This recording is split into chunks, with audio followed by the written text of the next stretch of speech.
너무 찬양하는 열기가 뜨거워서 제가 할렐루야 큰 소리 할 때 아멘 큰 소리 한번 해주세요. 할렐루야! 하나님께 큰 영광을 받아서 다시 한번 올리겠습니다. 할렐루야, 좋습니다. 네, 하나님 아버지 감사합니다. 하나님 아버지 감사합니다. 아까 제가 간증할 때 기도와 찬양으로 목이 쉬었다고 그랬는데 그때 생각이 났어요. 나도 한번 그때처럼 더 크게 고함 지르고 찬양하고 싶었는데 여러분이 대신해 주셔서 너무 고맙습니다. 역시 세대는 개성이 되어야 되는 것 같아요. 여러분들이 훨씬 아름답고 훨씬 큰 목소리로 잘하고 계십니다. 지금부터는 젊은 사람들을 위해서 참 다행인 게 아까 오전에 11시 예배 여러분 다 계셨죠? 대부분 다 계셨죠? 그래서 그 얘기는 아까 제가 미국에서 은혜 받고 신앙생활 했던 얘기를 그때부터 쭉 했다면 지금부터는 제 어린 시절부터 제가 이때까지 살아올 때까지 어떻게 되었는가 과정을 같이 나누면서 여러분에게 진로 결정도 어떻게 하고 젊을 때 나도 어떤 고민이 있었는가 여러분들 같이 한번 생각을 해보겠습니다. 제목은 여기 있는 거 함께 하고 싶은 얘기입니다. 저도 어릴 때 많은 고민이 있었고 진로 선택에 고민이 많이 있었는데 그때마다 저는 어떻게 했는가 여러분과 같이 생각을 해보겠습니다. 저는 어떤 사람인지 소개할 필요가 없을 것 같습니다. 여러분 얘기해서 다시 보여주는 이유는 결과적으로 지금은 맨 마지막 지금 서 있는 지금은 제법 캐리어가 화려합니다. 안정적이고. 그런데 정말 처음부터 저랬을까요? 아니요. 저는 어릴 때 여기 아까 제가 서면 부전동에 살았다고 그랬죠. 지금은 있는지 모르겠는데 그때 하야리아 부대 미군 부대가 거기 있었어요. 미군 부대가 거기 있고 그리고 전쟁터가 이상한지 왜 공장터가 무너진 데가 있어서 저런 공장터에서 벽돌로 집을 쌓고 그때 버려진 연탄재로 전쟁놀이를 하면서 놀았어요. 여러분 지금 컴퓨터에서 게임하는데 우리는 몸으로 진짜로 연탄 던지면서 전쟁하고 잡고 우리는 그때 포로도 잡혀갔어요. 윗동네에 포로도 잡혀가고 완전히 실제로 그런 전쟁놀이를 하면서 컸습니다. 이런 시절이었어요. 그냥 초등학교 때 같이 놀 때 몰랐는데 초등학교 때 같이 놀다가 중학교를 갔는데 제가 아까 지금 부산중학교 갔다 그랬죠? 시험 쳐서 부산중학교 갔는데 한 15명이 같이 놀았는데 2사람만 중학교를 갔어요. 같이 놀던 13명은 공장도 가고 일하러 가고 2명만 중학교를 간 그 동네가 불우한 동네였다. 제가 놀 때는 몰랐어요. 왜 중학교를 안 가지? 그렇게 생각이 드는 거예요. 어린 시절에 제가 운동을 좋아해서 한때 축구 선수가 될까 야구 선수가 될까 부모님하고 심각하게 얘기를 했어요. 그만큼 운동 잘했던 얘기예요. 야구도 잘하고 축구도 잘하고. 근데 결론은 아주 쉬웠어요. 저희 부모님이 너는 그때도 키가 작았기 때문에 키가 작아서 운동선수는 안 돼. 그래서 야구 선수, 축구 선수는 하지 않았고 근데 초등학교 6학년인데 제 인생에 굉장히 호기심 있는 일이 있었어요. 친구가 하나 어느 날 라디오라고 들고 왔는데 조그만 라디오 같은 걸 들고 왔어요. 그래서 비가 오는 연통에 이렇게 깡철로 되어 있는 연통에다가 찌개를 딱 집으면 소리가 나는 거야. 라디오가 들리는 거예요. 그게 지금 얘기하는 광성 라디오였어요. 그래서 야, 이 소리가 어떻게 나지? 저 광성 라디오를 본 게 나중에 제가 전자공학과를 가는 정확한 이유입니다. 저 때부터 소리가 어떻게 들리는지 너무 궁금하다. 나도 저걸 좀 만들어 보고 저걸 어떻게 저기 왜 소리가 나는지 알아봐야 되겠다.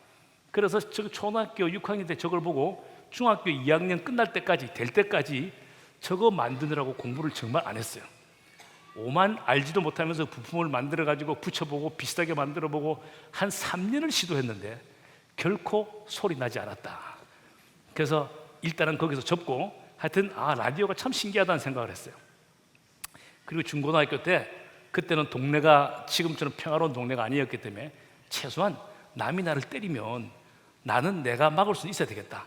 그래서 태권도도 열심히 하고 그런데 또 하나 눈에 들어왔던 게 그때 영화 보러 가면 이렇게 대한뉴스 이렇게 하면 육군사관학교 생도들이 이렇게 열병을 하는 모습이 항상 그 뉴스에 나와서 영화관에 보면 근데 제 눈에 저게 굉장히 멋있어 보였어요.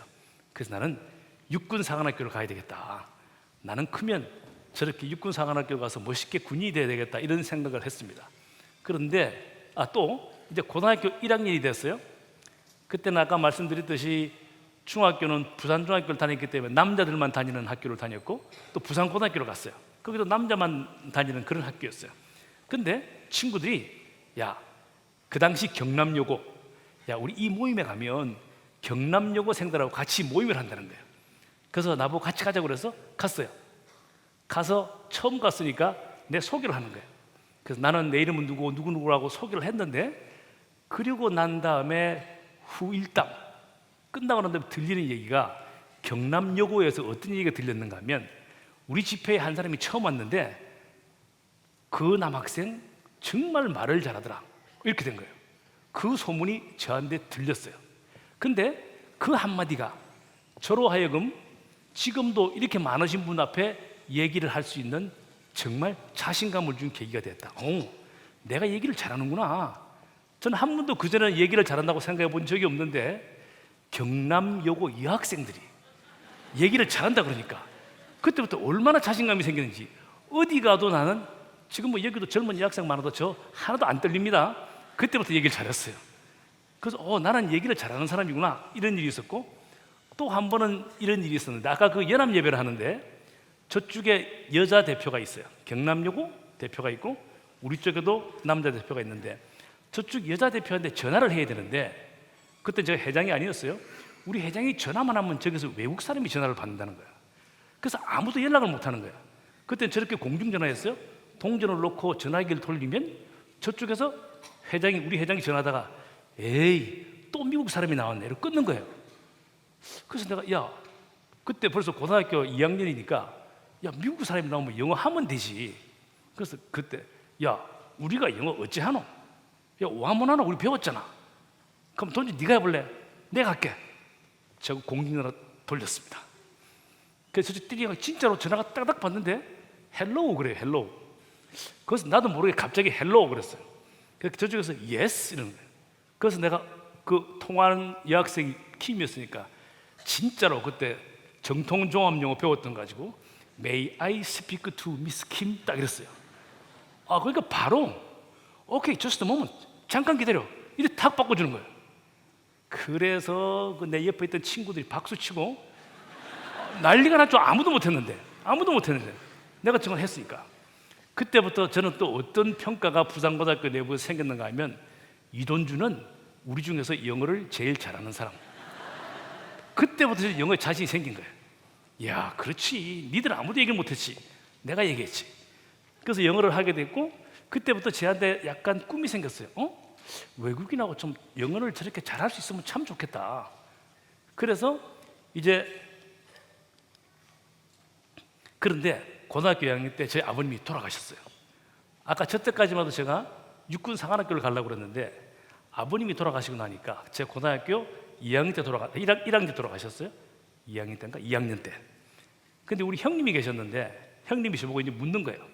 너 진짜 육군 상한학교 갈 거냐?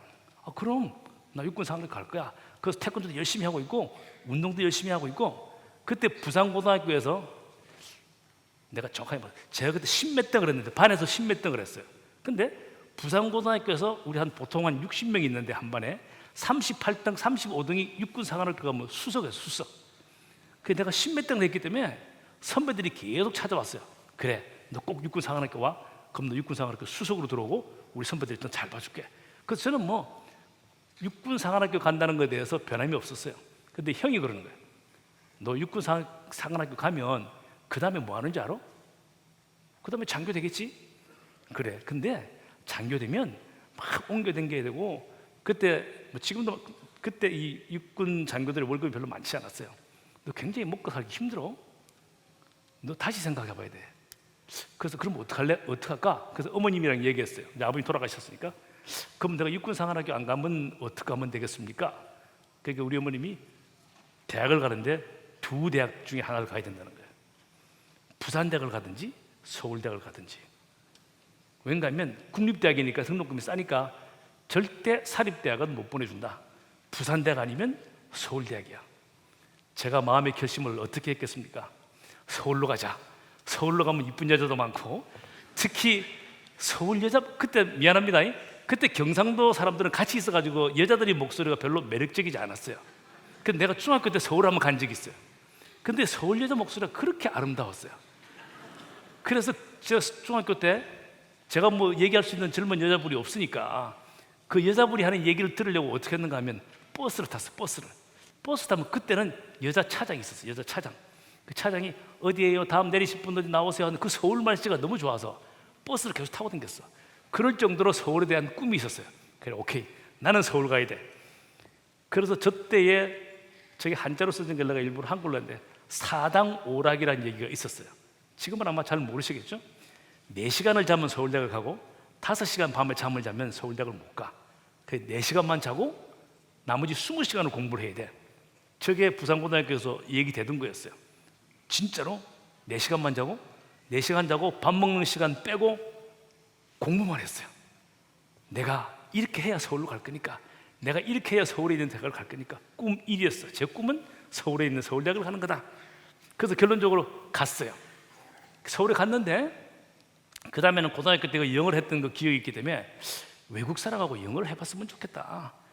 근데 그러다가 제가 영어 해야 하는 그 팀에 잠깐 갔다고 그랬죠. 그래 가서 보니까 서울 애들은 영어를 너무 잘해요. 근데 우리는 영어를 너무 잘 못 배웠어요. 고등학교 때 우리는 발음을 가르치질 않았어요. P 발음하고 F 발음하고 다른 거를 설명해주는 영어 선생님이 아무도 없었어. 그냥 시험만 잘 치면 되니까 B하고 V하고 발음이 다르다는 걸 가르쳐 준 적이 없어요. 그래서 제가 아까 영어 회화 스쿨 가니까 선배들이 불러요. 연세대학교 서울대학 영문과 선배가 이제 부산에 있는 경상도에서 온 사람 나밖에 없으니까 너처럼 영어 하려면 앞으로 영어 하지 말라는 거예요. 그래서 왜 제가 뭐 잘못됐습니까? 그러니까 너 영어가 순 엉터리래. 발음이 너무 엉망이래. 그래서 그때부터 발음 고치느라고 고생 엄청 많이 했습니다. 영어 완전히 새로 배우는 거예요. 정말 TH 발음을 어떻게 해야 되고 V 발음을 어떻게 해야 되고 특히 R 있죠. R 어려워요. 신문을 보면 R이 왜 그렇게 많은지. 그래서 선배들이 코리안 헤럴드 요만한 기사를 하나 좀 나보고 읽어보라 그래요. 너 지금부터 거기 나오는 거 F 신경 쓰고 V 신경 쓰고 R, TH 요거 신경 다 쓰면서 읽어봐. 읽을 수가 없어. 왜 그렇게 R이 많은지. R이 제일 문제. R도 많죠. F도 많이 나오죠. V도 많이 나오죠. 하여튼 영어 열심히 연습을 했어요. 그때부터 저기 지금 서 있는 장면이 뭔가 하면 영어를 하려니까 자꾸 연습을 해야 되는데 연습을 할 외국 사람이 없잖아요. 그래서 책을 한 개 샀어요. 책을 한 개 사면 뭐가 있는가 하면 어떤 상황에 소방관에 가면 보이는 거 소방차 불 끄는 거 다 영어로 돼 있어. 그 다음에 도서관 그림 딱 나오고 도서관에 있는 게 모든 게 영어로 써져 있는 그런 책들이 있었어요. 그걸 보고 그래 맞아. 내가 눈에 보이는 건 다 영어로 해야지. 지금부터 나는 한국말 모르는 사람이야. 그래서 저는 그때부터 한 1년 가까이 사람이 아무도 없으면 난 내 혼자 영어 했어요. 나는 집에 혼자 있으면 I am home alone. Now I'm speaking English. Okay, why no people visit me? 내 혼자 미친 듯이 영어를 했어요. 저기 뭔가 버스 정류장에 기다리고 있으면 시간이 아깝잖아요. 근데 버스 정류장에 서 있으면 버스가 그 당시에는 막 왔어요. 버스 번호가 다 틀려요. 그 번호를 읽는 거야. Bus is coming in. The number of the bus is 385, 27, 29. My bus must be 288. I'm still waiting. 계속 얘기하는 계속. 2시간 동안 그 버스 탈 때까지. 버스 타면 아무도 없으니까 Okay, now I'm get on the bus. There are so many people. They look all tired. 계속 얘기해요. 그래서요 한 1년쯤 지나고 나서 정말로 꿈속에서도 영어했어. 그래서 영어를 너무 잘했어요. 그래서 보통 우리 요새 영어의학 연수원에 가면 여기 있는 사람끼리 절대 한국말 하지 말고 영어 하세요. 그래 나도 자기들끼리 한국말 해요. 근데 나는 누가 보든 안 보든 나는 영어만 하는 거야. 그래서 한 1년을 혼자 영어하고 다녔더니 정말로 영어를 잘해서 진짜 잘했어요. 4학년 때예요. 영국 문화대상안에서 영어 스피치 컨테스트 하는데 제가 그랑프리를 받았어요. 그랑프리 1등 스피치 컨테스트. 외국인 우리나라 한국말 외국인 웅변대회 이런 거 하잖아요. 그 영국 문화연구원 저기 스피치 컨테스트 하는데 1등 했어요. 그만큼 남은 공부하는데 나는 삶 자체가 영어였다. 그래서 외국 사람하고도 이제 영어 잘 할 수 있게 됐다. 그래서 제가 서울대학도 들어갔어요. 그래서 전자공학과를 갔는데 정말 천재들이었어. 공부를 너무 열심히 잘하는 거예요. 그래서 안 되겠다. 내가 전자공학을 해가지고 엔지니어가 돼서는 내 친구들보다 잘할 가능성이 없다. 친구들이 너무 잘한다. 근데 나는 내 친구들보다 한 게 굉장히 잘하는 게 있어요. 걔들은 영어를 할 줄 몰라요. 전부 문제만 풀고 그냥 이런 건 잘하는데 영어하라 그러면 한 개도 못해. 아 그래? 오케이. 나는 그러면 영어도 잘해서 전자제품을 미국에 파는 사람이 돼야 되겠다. 그때는 직업 중에 세일즈 엔지니어라는 단어가 있었어요. 공학을 잘 이해를 하면서 영어도 잘하고 비즈니스 감각이 있는 그런 사람을 세일즈 엔지니어라고 그랬는데, 이 세일즈 엔지니어는 엔지니어보다 미국에서 더 쳐주는 그런 직업이었어요. 그래서 오케이, 나는 미국 가서 전자제품을 팔아야 되겠다, 이런 꿈이 있었어요. 그래서 쭉 대학 생활까지 이렇게 지나다 보면 그냥 삶을 평범하게 살았지만 그 가운데 여러 가지 일이 한 가지씩 두 가지씩 있었어요. 광성 라디오를 우연히 만나거나, 그 다음에 친구들하고 갑자기 아까 전화를 하라고 할 때 내가 영어를 했거나, 이런 일들을 통해서 꿈이 싹트기 시작했고, 내가 앞으로 뭐를 해야 될까 하는 그림이 거의 삶 가운데 거의 다 그려져 있었어요. 나는 몰랐죠. 지금 지나고 다시 정리하니까 그런 거예요. 그래서 내가 대학교 졸업할 때까지 생각을 해보면, 정리하면 이 그림은 진짜 저 졸업생 앨범에 있는 저 사진이에요. 초등학교 저렇게 생겼는데 저 때는 운동선수를 해볼까. 그리고 중학교 때에서는 아까 그 광성 라디오는 보고는 전자기술자를 해볼까. 그 다음에 아까 육군사관학교를 가야 되겠다. 그다음 고등학교 돼서 이제 아까 아버님이 돌아가시고 안 돼, 난 대학을 가야 돼. 그리고 공부를 열심히 해서 서울에 있는 대학을 가야 돼. 그 꿈을 성취를 하고 이제 대학교 다니면서는 아까 세일즈 엔지니어가 돼야 되겠다. 대학원을 갈까 뭐 여러 가지 생각하다가 아니야, 나는 영어도 잘하고 전자공학을 이해해서 세일즈 엔지니어가 돼서 미국을 가야 되겠다, 이런 생각을 이때부터 한 거예요. 그래 이제 대학을 졸업하고 결론적으로 어떻게 됐는가 하면 육군사관학교를 가려고 그러다가 ROTC를 했어요. 결국은 군 장교를 했다. 그리고 제가 통신장교가 돼서, 저 실제 근무하던 때였는데, 그때 제가 통신장교를 가면서 아씨, 내가 왜 통신장교를 가지? 통신을 해서 내가 뭐 하지? 그랬는데, 제가 아까 저게 무선사업부 가서 갤럭시 했다고 그랬죠? 핸드폰을 기획하고 이해하고 그 제품을 만드는데, 이때 제가 통신장교를 했다는 게 엄청나게 중요한 정보를 저때 배웠다. 그래서 저는 핸드폰에 관한 한 어떤 중계기기에 관한 한 설명을 하면 가장 빨리 이해하고 가장 빨리 그걸 디자인할 수 있는 이해가 저때 통신장교 하면서 그런 거를 이해하게 됐었어요. 삼성에 들어가고 아까 어머님이 엄청나게 교회를 가자 그래서 드디어 미국을 가고, 미국 주재원에 저렇게 뉴욕도 있고 저 근무할 때 아까 교회 열심히 다니면서 정말 신앙생활하기 시작한 거예요. 요거는 아까 얘기했기 때문에 쉽게 넘어갑니다. 미국 가서 기도도 하고 여러 가지 정말 하면서 이거 별첨을 눌릴 방법이었구나. 그죠? 하여튼 혹시 화살표 있는 별첨 누가 눌러줄 수 있어요? PC 컨트롤 하시는 분 없나요? 그렇죠. 고맙습니다. 제가 미국 가서 근무를 하는데 또 어떤 새로운 꿈이 생겼는가 하면, 내가 미국에서 아까 과장이었는데 빌 게이츠와 스티브 잡스가 가만 보니까 스티브 잡스하고 빌 게이츠하고 1955년생, 1956년생이에요. 제가 1956년생이에요. 저때 저 사람들 다 CEO였어. 그때 이런 생각이 드는 거예요. 나는 지금 삼성전자 과장인데 저 사람들은 나이가 나 똑같은데 왜 벌써 CEO가 되고 저렇게 돈을 많이 벌었지? 그때 생긴 게 오케이, 내가 빠른 시일 내에 저들을 만나서 얘기를 해볼 거야. 저들이 얼마나 똑똑하고 얼마나 큰 꿈을 가지고 있길래 저렇게 CEO가 되고 나는 그냥 지금 삼성 미국 법인의 과장인가? 저들을 꼭 만날 거야, 이런 생각했어요. 저 1번 누르면 돌아갑니다. 위 화살표 1번을 누르면 다시 본문으로 돌아갑니다. 1번. 예. 그래서 성경 말씀 본문은 넘어가고, 아까 제가 러시아에서 선교 활동도 선교사라고 부르면서 교회를 잘 지키고 있었는데, 아까 저거는 말씀 안 됐는데 말씀을 드리면, 아까 그렇게 선교사로서 교회를 잘 섬기고 있으면서 법인이 아까 굉장히 어려웠기 때문에 제가 열심히 법인도 가서 일을 하고 이랬는데, 한 3년이 지나 제가 처음에 러시아 법인에 갔을 때 삼성전자는 해외 법인을 평가를 합니다. 1등부터 쫙 매월 평가를 합니다. 그러면 삼성 러시아 법인이 제가 처음 갔을 때는 50개 법인이 있으면 밑에서 3등, 47등이에요. 47등. 그게 꽁지 법인이었어. 꽁지 법인. 한 3년이 지나고 이제 1년에 2번씩 본사에 들어와서 회의를 합니다.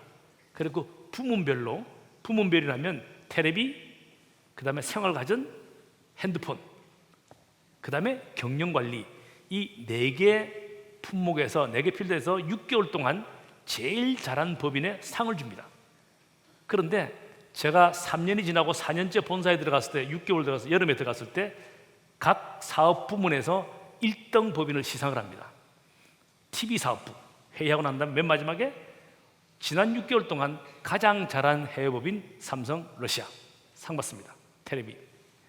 그 다음 시간에는, 다음 날에는 생활가전, 냉장고, 전자레인지 이런 거 하는 거, 생활가전을 지난 6개월 동안 제일 잘한 법인 삼성 러시아. 핸드폰, 또 다음 날 핸드폰을 6개월 동안 가장 잘한 법인 삼성 러시아. 그 다음에 경영관리가 뭔가 하면 모든 숫자, 지표, 효율성 관리 이런 걸 다 잘한 거, 가장 잘한 법인 삼성 러시아. 이 4개를 다 상 받는 거를 소위 정관왕이라고. 정관왕. 그 앞에 한 번도 그런 일이 없었어요. 이 4개 부분을 싹쓸이해서 상 받는 거는 삼성 러시아가 그때 처음이었어요. 그리고 그 다음에까지 잘했는데 6개월 뒤에도 또 받았어요.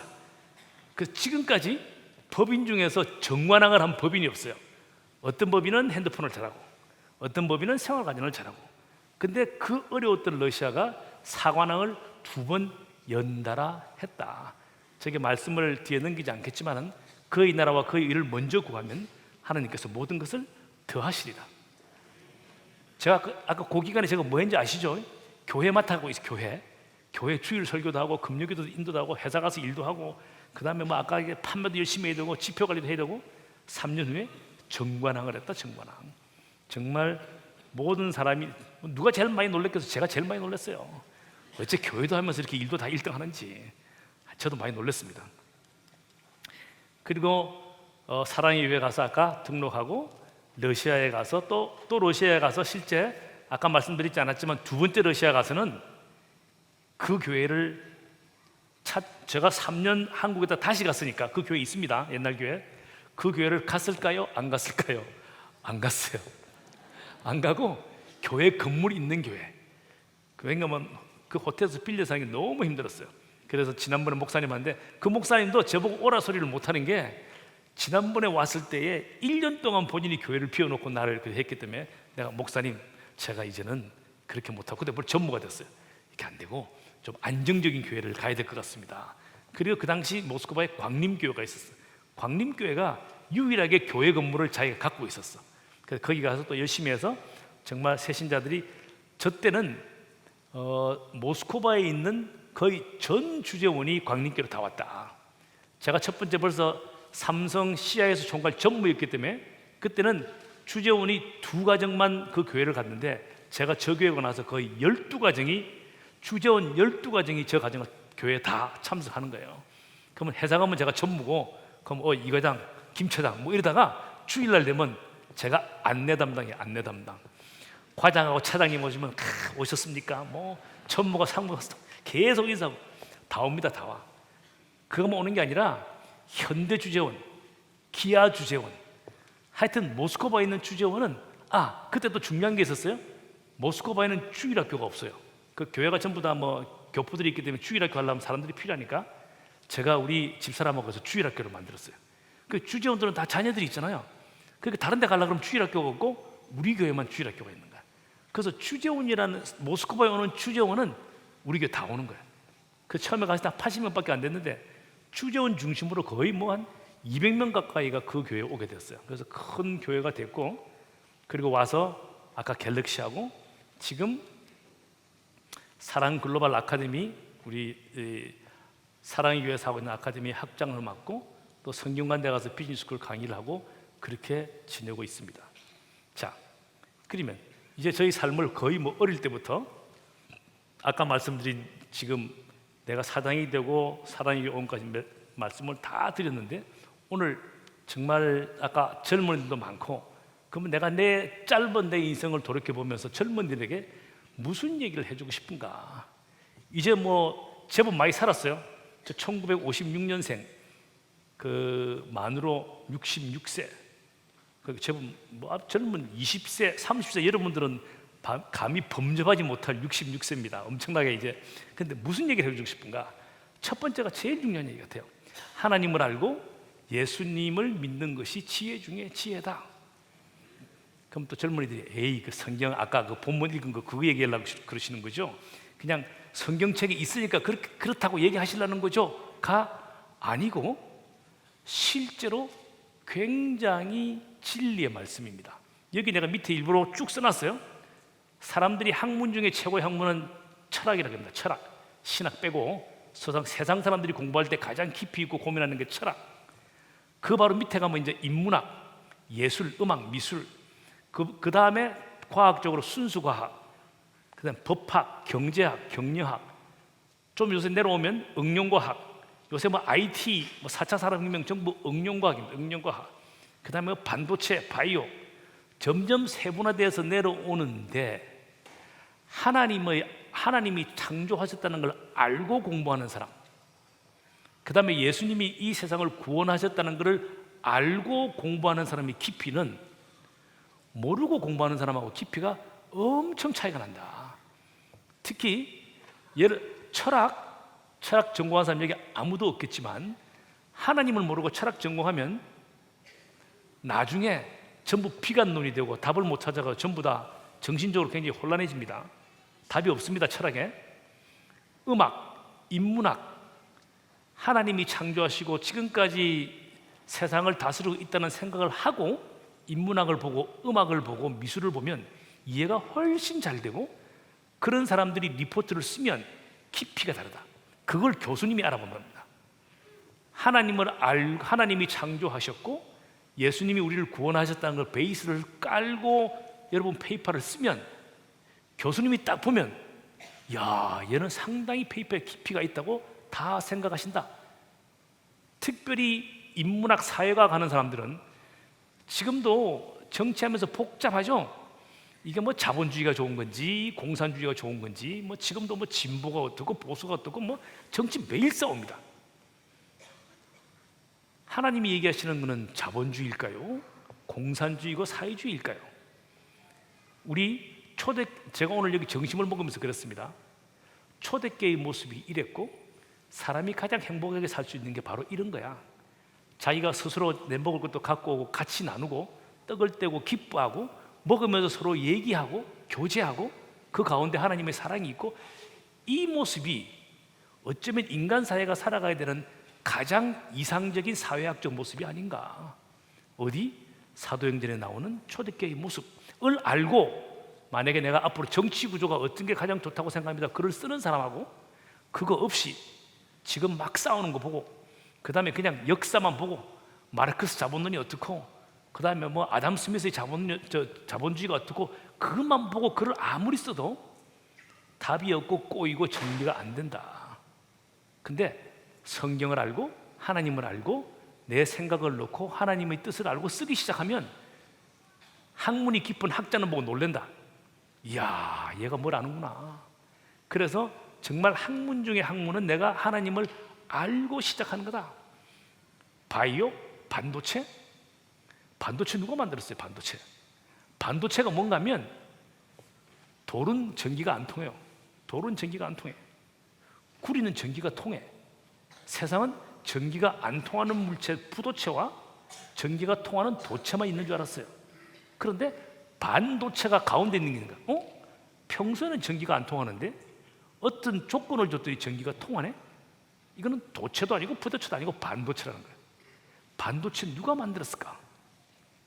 삼성전자가 만들었을까요? 반도체? 하나님의 계획 속에 있었던 거였다 라고 생각하고 반도체를 설계하고 다시 만들면 그 사람은 훨씬 다른 반도체를 디자인할 수 있다. 답니다. 다. 더 이상 설명하지 않아도 하나님을 인정하고 알고 공부하는 거하고 그냥 내가 열심히 공부해 볼래, 세상 사람이 열심히 알아놓은 걸 내가 논문을 읽고 잘 이해하고 나도 거기서부터 발전시켜 볼래 하는 거하고 출발점이 틀린다. 이거 제가 그냥 하는 얘기 아닙니다. 정말 제 주위에 신앙심이 좋은 사람이 사회학 리포트를 쓰는 거, 그 다음에 여러분 의사 중에 내가 병 고쳤다는 의사는 절대 명의가 아닙니다. 내가 너 고쳐줬어. 나 의사. 나가 병 잘 고치는 명의지. 그 사람은 가장 수준 낮은 의사입니다. 한번 삼성에 제가 임원 교육에 온 대통령 주치의라는 분이 오셨는데 젊었어요. 그 당시 뭐 한 50대 초반? 이분이 딱 와서 처음부터 이릅니다. 나는 경력은 이렇고 서울대의학과를 나와가지고 지금 대통령의 주치의입니다. 근데 여러분 아셔야 되는 게 있습니다. 저는 병을 고치는 사람이 아닙니다. 어이? 의사인데? 저는 병을 고치는 분은 하나님이십니다. 저는 잘 고쳐줄 수 있도록 옆에서 도와주는 사람입니다. 명의가 그럽니다. 명의가. 여러분 뼈 부러지면 뼈 붙죠? 의사가 붙입니까? 뼈 부러진 거 의사가 하는 게 뭡니까? 뼈 부러지면 밖에 기부스죠. 기부스. 움직이지 말라고. 그런데 안에 붙는 거는 하나님이 세포 가운데 심어놓은 줄기세포가 있대요. 우리 처음에 태어나서 줄기세포가 있고 지금도 줄기세포가 없어지지 않고 각 세포 안에 줄기세포가 다 남겨져 있대요. 그 줄기세포의 기능 중에 하나가 복제 기능, 자기 원상으로 회복하는 기능이 있대요. 그래서 뼈가 부러지면 뼈를 원래대로 붙이려고 몸이 노력하는 거예요. 몸이. 이렇게 누가 붙게 누가 만들어놨어요? 명의가? 아니요. 명의가 한 게 아무것도 없어요. 그냥 붙으라고 묶어놓은 거예요. 그럼 안에 다 붙어요. 만약에 우리가 뭐 공장에서 일하다가 다쳤어. 살이 돼서 핏줄이 많이 끊어졌어. 핏줄이 전자회로처럼 안에 많이 있습니다. 이거 의사들이 핏줄 다 꼬매줘요? 아니요. 바깥쪽에 피만 흐르지 말라고 봉합시켜주는 거예요. 봉합. 그럼 안에 끊어진 핏줄들은 어떻게 붙어요? 혹시 이게 잘못 붙으면 어떻게 돼요? 일로 흘러야 되는데 거꾸로 붙여놓으면 가다가 둘이서 박치기 하면 어떻게 해요? 그런데 그 핏줄들이 알아서 자기가 붙어야 될 곳을 정확하게 찾아가서 다 쫙 붙는다는 거예요. 의사 하는 거 아닙니다. 그러니까 하나님의 정말 엄청난 지식과 몸을 만들어 놓은 그 구조, 하나님이 만들어 놨다는 걸 인정하면서 치료하는 의사하고 그냥 내가 고쳐서 하는 의사하고는 수준이 하늘과 땅 차이로 틀린다. 여러분이 혹시 의대 가서 공부할 때 하나님이 이 몸을 어떻게 만드셨을까?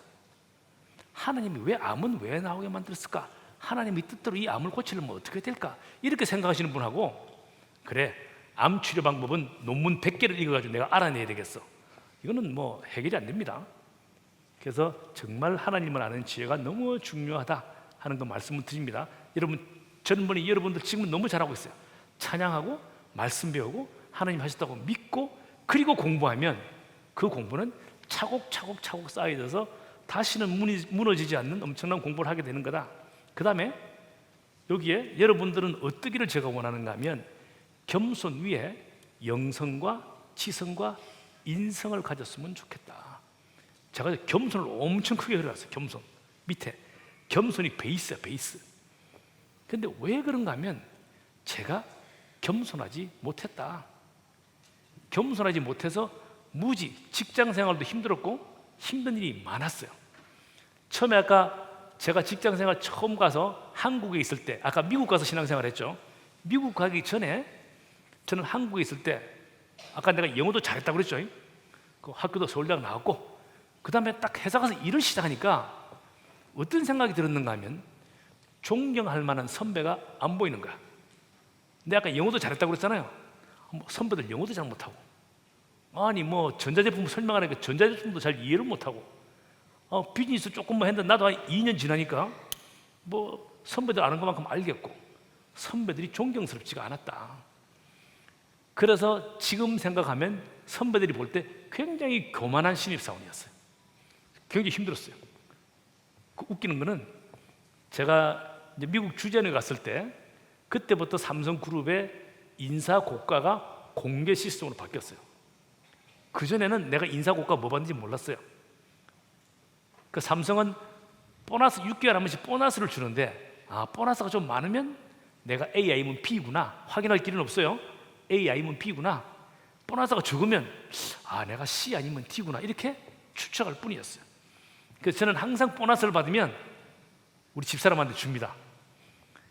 내가 남보다 10%는 많이 받은 거야.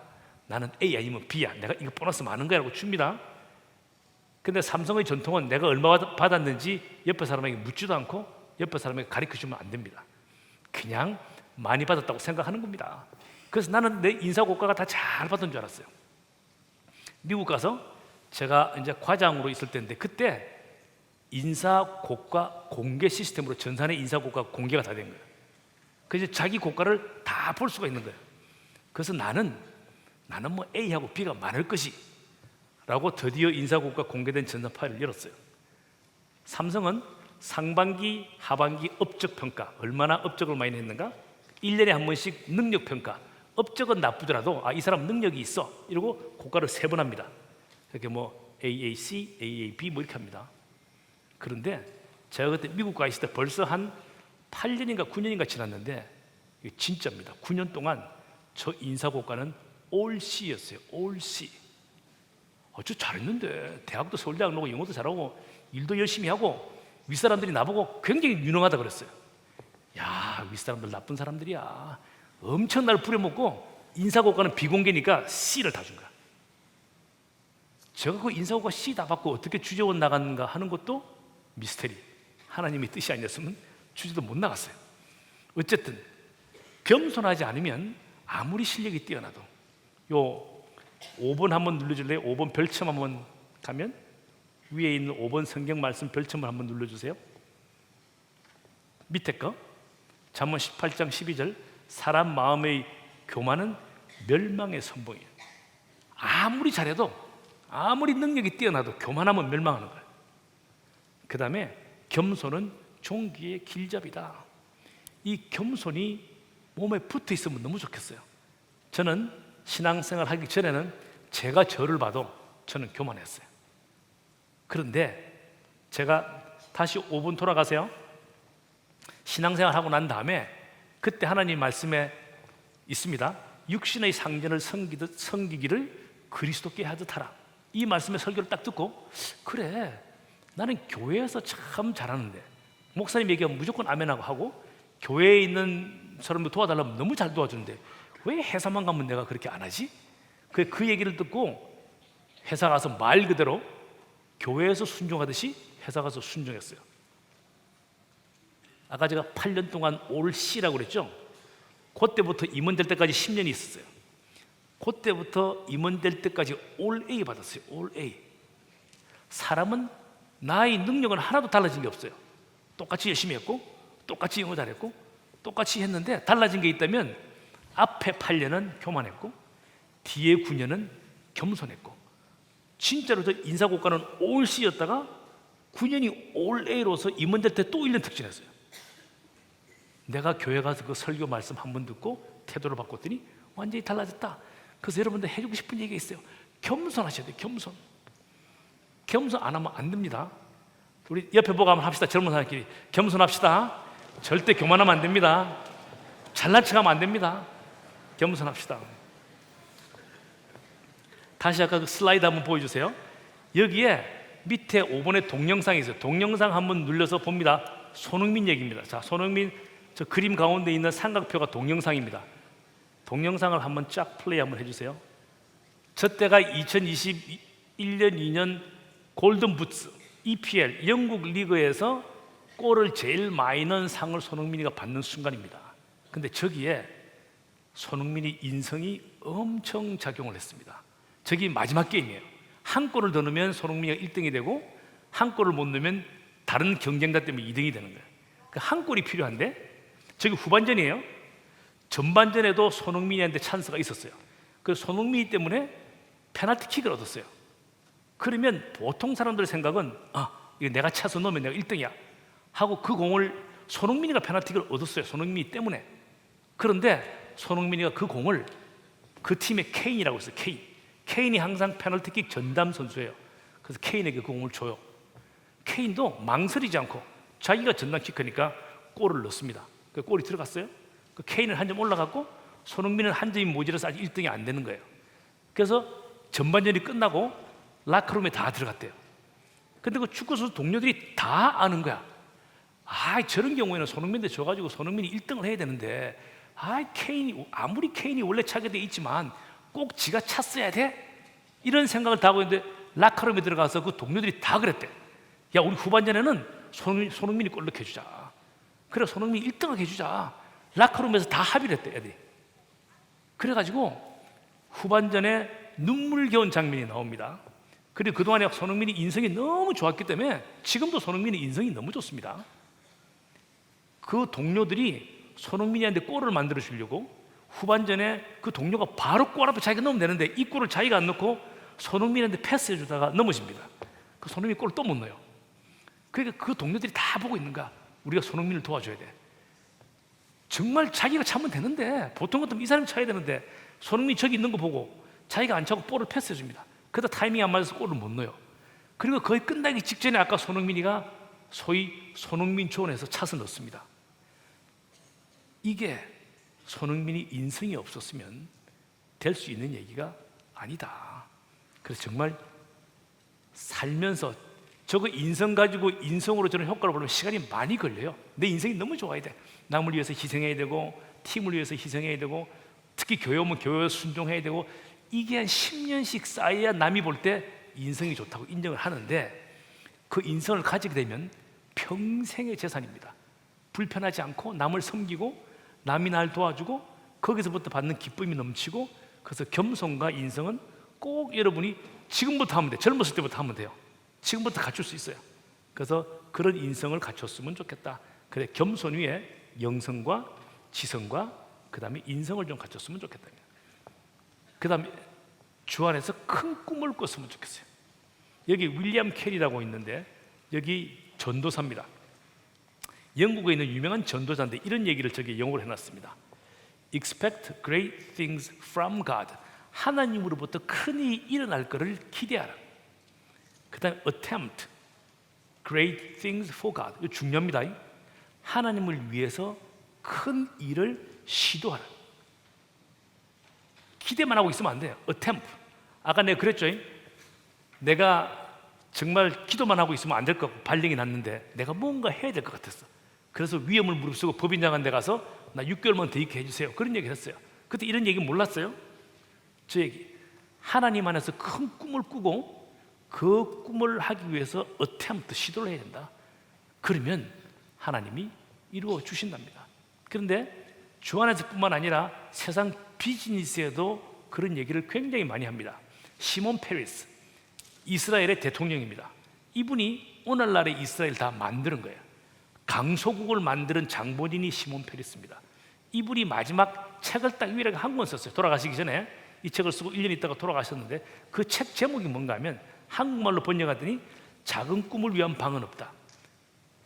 꿈을 적게 꾸를 영어로 No room for small dreams. 조그만 꿈을 위한 방은 없다. 그리고 지금 보이지 않는데 밑에 한글로 또르륵 써놓은 걸 내가 영어로 좀 옮겨놨어요. 한국말로 뭐라고 써놨는가 하면 내가 유일하게 내 삶에 후회하고 있는 게 있다면 내 꿈이 작았다는 것이다. 저분이 이스라엘 다 만들어낸 사람이에요. 그냥 보면 엄청난 일을 하신 분인데 돌아가시기 직전에 내가 유일하게 후회하는 게 있다면 내 꿈이 충분히 크지 않았다. 내 꿈이 좀 더 컸으면 지금 이스라엘이 미국만큼 됐을 텐데 이런 생각이에요. 꿈을 크게 가지라. 우리 잘 아는 일론 머스크, 이 사람 황당한 일 많이 합니다. 황당한 일 많이 하는데 이분만큼 젊은 나이에 큰 일을 한 사람 없습니다. 저게 take risk now. 지금 리스크를 지라. Do something bold. 큰 일을 해라. 그러면 당신 후회하지 않을 거다. 큰 일 해라. 리스크 지고 큰 일 해라. 특히 젊은이들아, 이때 큰 꿈을 꾸고 큰 일을 시도해라. 결코 후회하지 않을 거다. 이 사람 뭐 특별히 공부 많이 한 사람도 아닙니다. 꿈이 컸어요. 꿈이 크고 그 꿈을 그대로 해보려고 노력했어요.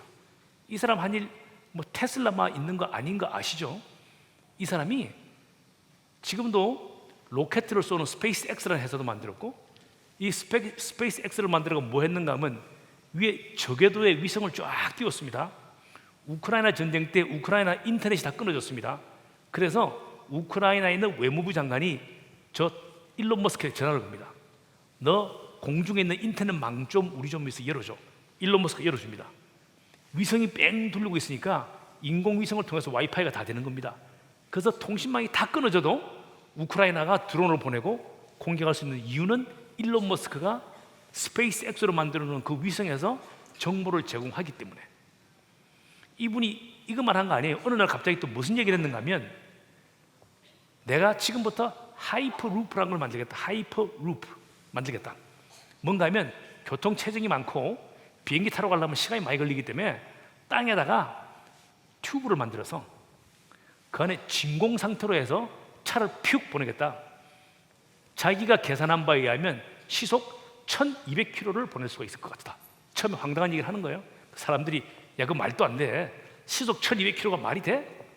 여러분, 비행기가 고도 최고도에 올라가서 비행기가 최대의 속도로 여객기가 순항할 때의 속도가 900km입니다. 900km. 비행기가 날아가는 속도가 900km?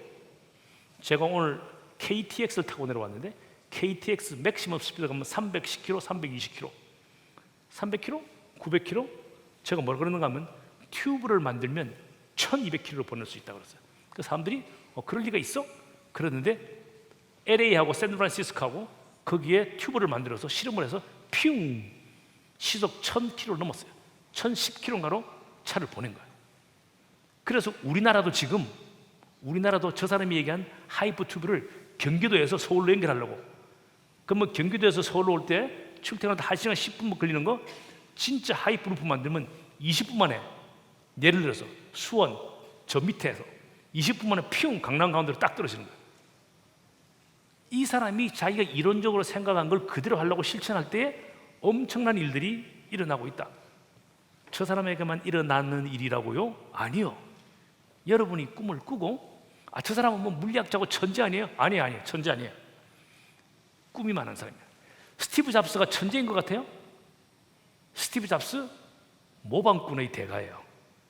제가 뭐 제 경쟁사라서 그분을 폄하하는 게 아니고 저랑 엄청난 경쟁자였어요. 거의 뭐 내가 있으면 잡을 뻔했는데 아까 그 얘기를 안 했구나. 제가 사장이 됐어요. 그래서 많은 업계의 사람을 만나요. 마크 주커버그도 만나고, 그 다음에 구글에 있는 레리 페이지도 직접 만나서 미팅을 하고, 그리고 제가 그때 과장이 있을 때 꾸민 빌 게이츠와 스티브 잡스를 만나려고 그랬어. 근데 빌 게이츠는 은퇴했고 스티브 잡스는 돌아가셨어. 그래서 그 꿈이 실현되지 않았지만 진짜 빌 게이츠와 스티브 잡스를 제가 직접 만나서 얘기할 뻔했어요. 그래 다시 그들 천재 아닙니다. 저 사람은 천재 아니에요. 꿈이 있고 주위의 도움을 받고 실제 해낸 사람들이에요.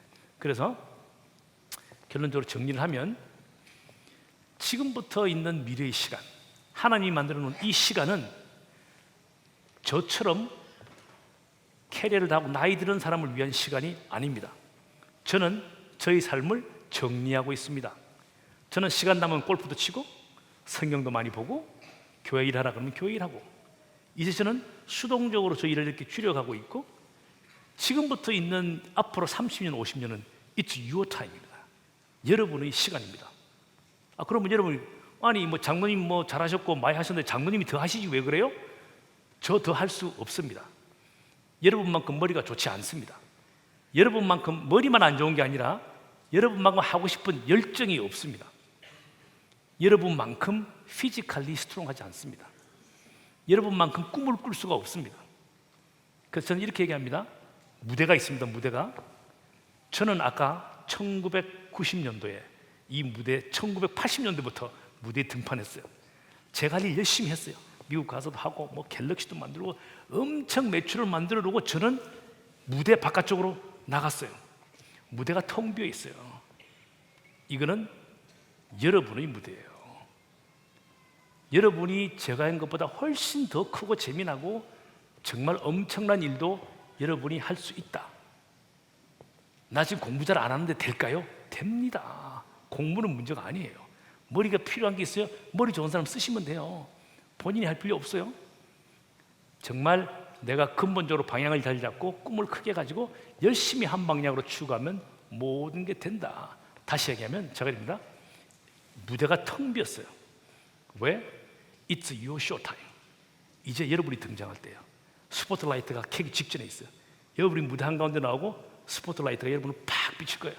여러분은 열심히 그 라이트를 받으면서 하나님께 영광 돌리면서 열심히 일을 하시면 된다. 세계,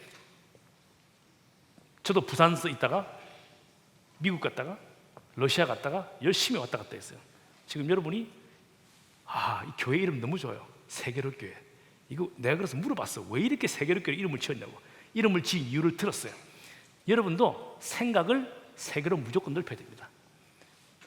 부산이 전 세계가 아니고 한국이 전 세계가 아니고 진짜로 생각을 크게 넓혀서 정말 꿈을 가지고 에너지를 가지고 세계로 나아가야 할 그런 타임이 여러분한테 온 겁니다.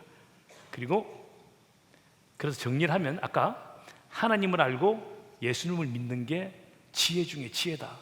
모든 지혜의 지식의 출발점은 여기여야 된다. 그래 이해가 잘 된다. 그리고 근본을 이해한답니다. 그래서 여기에다가 아까 나왔던 거 영성과 지성과 인성을 쌓아가는데 그 베이스에는 항상 겸손이 있어야 된다. 겸손을 잊어먹으면 안 되겠다. 그리고 이거 중요합니다. 주님 안에서 큰 꿈을 꿔야 돼요. 얼마나 큰 꿈? 크면 클수록 좋답니다. 그러면 안 되면 어떻게 해요? 여러분 하는 게 아닙니다. 주님이 하십니다. 아까도 하나님은 다르시고 하나님은 크게 역사하십니다. 여러분이 생각을 안 하고 하나님을 덜 믿어서 그렇지, 저도 만약에 신앙생활을 좀 더 열심히 잘했고 내가 믿음이 더 충만했으면 더 큰일 했을 것 같아. 스티브 잡스가 뭐 문제가 있겠어요? 일론 머스크가 문제가 있겠어요? 근데 저도 꿈이 작았다. 근데 저는 제 글에서 할 만큼 하고 나왔다. 이제는 여러분들이 꿈을 크게 갖고 20년, 30년 그 동일한 일을 추구하면 안 이루어질 리 없다. 부산역에서 차를 타고 들어왔어요. 한 장로님이 이렇게 안내를 해줬어요. 그 얘기 가운데 하나가 담임 목사님이 30년 전인가 담임 목사님 집을 방문할 일이 있었는데 방문했더니 집안에 크게 붙어있더래. 그냥 매직으로 써져 있더래. 전도 3만 명을 하자. 꿈이에요. 목사님의 큰 꿈이 오늘날의 이 세계를 교회로 만드는 거예요. 그러니까 이러더라고. 뭐 지금 교인이 몇 명인데 3,000명, 4,000명. 그래서 내가 그랬죠. 아니요. 시간이 30년 지났기 때문에 누계로 아마 목사님은 3만 명을 넘어 달성하셨을 거예요. 지금은 몇천 명 있지만 목사님이 3만 명 하시고자 한 그 꿈은 저는 이루어졌다고 믿습니다. 그래서 여러분 정말 이거 결론입니다. 결론. 이거 그리느라고 고민 많이 했어요. 어떻게 한 장에 이 얘기를 정리할까? 하나님을 알고 예수님을 믿는 지혜가 베이스 땅이야, 땅. 여기 이 베이스를 깔아놓고 여기서부터 뿌리를 내려야, 그리고 줄기로 올라올 때 영성과 지성과 인성을 가지는데 그 베이스는 겸손이 있어야 된다. 교만한 영성 워킹하지 않는다. 교만한 지성 망한다. 인성은 교만 들어가는 순간에 인성은 없다. 교만하지 말고 정말 겸손한 가운데 하면 많은 사람이 도웁니다. 내가 인성이 좋고 겸손하면 많은 사람이 도우고 똑똑한 사람이 나를 따라옵니다. 그분들과 같이 서로 협력해서 엄청난 일을 할 수 있는 기회가 여러분에게 무조건 있다라고 생각을 하셔야 됩니다. 그래서 이제 힘차게 출발하시고 항상 출발하실 때 하나님의 축복이 있어야 되고 그 하나님이 나와 같이 하신다는 나의 믿음을 보태셔서 오늘 여기 계신 모든 젊은이들 주 안에서 큰일 하기를 바라겠습니다. 고맙습니다. 네.